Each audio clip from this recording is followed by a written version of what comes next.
नास मनुज पर छाता है, विवेक मर जाता है। दोस्तों, यहाँ पे दुर्योधन को माना गया है मोदी जी के बराबर। बताता हूँ मैं आपको क्या है इसके बारे में। देखिए।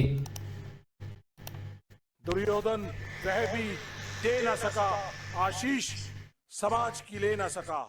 मैं ये पैरलेस ड्रॉ करना चाहता हूं कि मोदी जी वो भी दे न सके आशीष, समाज की ले न सके, उल्टे हरि को बांधने चले। जो था असाध्य उसको साधने चले। जब नाश मनुज पर छाता है तो पहले विवेक मर जाता है। अपना विवेक जगाइए मोदी जी, वरना पूर्व सैनिक समाज 1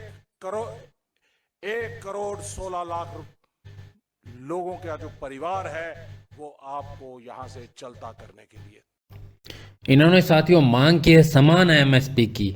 डिसेबिलिटी पेंशन जो पहले थी, जिसमें किसी भी प्रकार की विसंगति नहीं थी।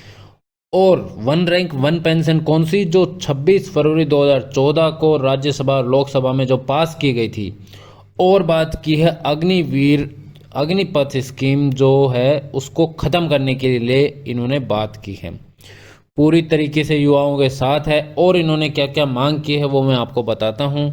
वीडियो में बने रहिए शुरुआत से लेकर एंड तक। आपने अभी तक हमारा चैनल सब्सक्राइब नहीं किया तो चैनल को सब्सक्राइब कर लेना और बेल नोटिफिकेशन के आइकन को ऑल पे कर लेना। धन्यवाद दोस्तों।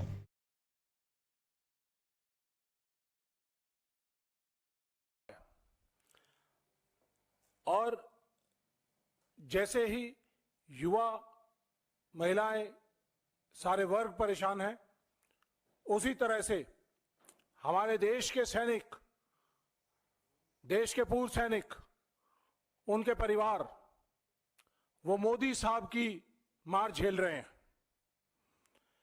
मोदी साहब का झूठा राष्ट्रवाद, झूठा देश प्रेम और झूठा सेना का प्रेम ये देश को गलत दिखा रहा है। देश में दिखा रहे हैं लेकिन उनके एक्शंस उसके बिल्कुल विपरीत हैं। वो अपने देश की सेना को, सैनिकों को, उनके परिवारों को कमजोर कर रहे हैं, देश की सुरक्षा को कमजोर कर रहे हैं। आज का सैनिक अगर कमजोर होगा तो सेना कमजोर होगी। और अगर हमारे सैनिकों के परिवार, अगर उनको विश्वास रहेगा कि देश उनका लुक आफ्टर करेगा, तो सैनिक अपनी जान देने के लिए सरहद पर तैयार है। भारतीय सेनाएं वर्ल्ड की बेस्ट, श्रेष्ठतम श्रेणी में आती हैं। हमारे फौज के इंस्टीट्यूशंस को डिस्ट्रॉय किया जा रहा है। हमारी कोर डिमांड है वन रैंक वन पेंशन, जिसको यूपीए सरकार ने 26 फरवरी 2026 को पास किया। पार्लियामेंट के दोनों सदनों के अंदर इसको पास किया गया और आज वन रैंक वन पेंशन का मजाक बना दिया है इस मोदी सरकार ने। One rank and hundreds of pensions, ऐसा मजाक बना दिया है। देश की सरहदों पे काम करने वाले सैनिक अगर डिसेबल हो जाते हैं तो उनकी डिसेबिलिटी का मजाक बना दिया है। हजारों की तादाद में मिनिस्ट्री ऑफ डिफेंस के केसेस जो डिसेबिलिटी फौज ने दी, उसके खिलाफ ministry of defence supreme court में जा रही है। देश का सैनिक कैसे लड़ेगा अगर उसकी डिसेबिलिटी के इश्यूज को एड्रेस नहीं किया? तो कैसे? आज हमारे पूरे का पूरा जो सैनिक समाज है, पूर्व सैनिक समाज है, नाराज है क्योंकि वन रैंक वन पेंशन की जिस तरह से इन्होंने ओआरओपी 1 के बाद ओआरओपी 2 के अंदर विसंगतियां पैदा कर दी हैं। हमारे जेसीओ जवानों को जो 12,500 करोड़, 12,500 रुपया पर मंथ के हिसाब से उनको कम मिल रहा है, उसकी लड़ाई हम जंतर मंतर पे भी लड़ रहे हैं, पूरे देश भर में लड़ रहे हैं। मैं जानना चाहूंगा आपके माध्यम से कि ये 23,000 करोड़ से लेके और जो 1 लाख करोड़ के बीच का जो 77,000 करोड़ का जो डिफरेंस है, आपने किन अपने पूंजीपति साथियों को दिया है? फौजियों को नहीं दिया, फौजी परिवारों को नहीं दिया, वन रैंक वन पेंशन को नहीं दिया, आपने किन अपने पूंजीपति साथियों को दिया है? यह मैं पूछना चाहूंगा आपसे।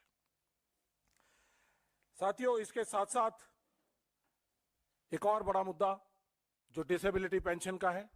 डिसेबिलिटी पेंशन, जब फौज का सैनिक कहीं लड़ते लड़ते घायल हो जाता है तो उसको दिया जाता है, डिसेबिलिटी के हिसाब से, जितनी डिसेबिलिटी है उसके हिसाब से उसको दिया जाता है। उस डिसेबिलिटी पेंशन के लिए इन्होंने एक नई पेंशन स्कीम लेके आए हैं, जिसके अंदर डिसेबिलिटी को खत्म कर दिया गया है। डिसेबिलिटी पेंशन अब डिसेबिलिटी पेंशन नहीं रही है, इसका नाम दे दिया गया है इम्पेयरमेंट रिलीफ।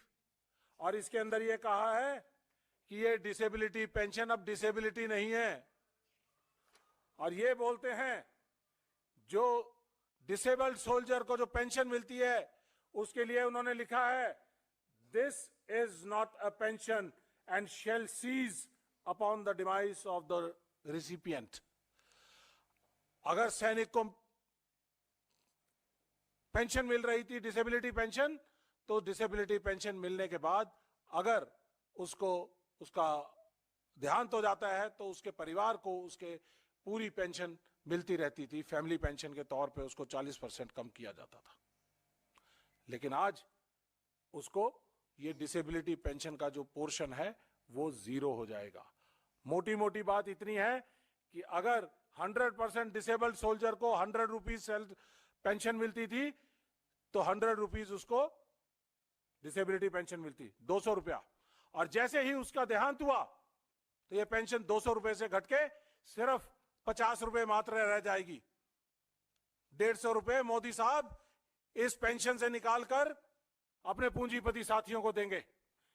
ये पेंशन पॉलिसी है। यह है मोदी जी का देश प्रेम, सेना का प्रेम, राष्ट्रवाद। पहले ये जो डिसेबिलिटी पेंशन थी इनकम टैक्स के परव्यू से बाहर थी। अब क्योंकि ये डिसेबिलिटी पेंशन ना रह के इंपेयरमेंट रिलीफ है तो ये इनकम टैक्स के दायरे में भी आ गई। तो जो 200 रुपए पेंशन मिलती थी तो उसके ऊपर 30% टैक्स लग के उसको सिर्फ मात्र 140 रुपए मिलेंगे। ये फर्क है। ये जो आंकड़ों का हेर फेर मोदी सरकार कर रही है देश के सैनिकों के साथ, इसका कितना आउटले है? टोटल आउटले सिर्फ 4,000 करोड़। मोदी जी 14 लाख करोड़ एनपीए में आप माफ कर सकते हैं अपने सैनिकों को, पूर्व सैनिकों को जिन्होंने लड़ते लड़ते घायल हुए हैं, उनको 4,000 करोड़ नहीं दे सकते? उस 4,000 करोड़ की लूट करने के लिए आपने नई पेंशन पॉलिसी निकाली है और इसको डिसेबिलिटी पेंशन को खत्म करने का काम किया है। शर्म आती है मुझे आप पे, आपके राष्ट्रवाद पे शर्म आती है, आपके सेना के प्रेम के ऊपर शर्म आती है। आपको कोई अधिकार नहीं कि आप सियाचिन में जाकर, कारगिल में जाकर, दराज में जाकर हमारे सैनिकों के साथ होली और दिवाली मनाएं। नहीं चाहिए ऐसी होली और दिवाली आपके साथ। हमें चाहिए तो सेना के घायल साथियों का सम्मान चाहिए, उनके परिवारों का सम्मान चाहिए। हमें वन रैंक वन पेंशन चाहिए।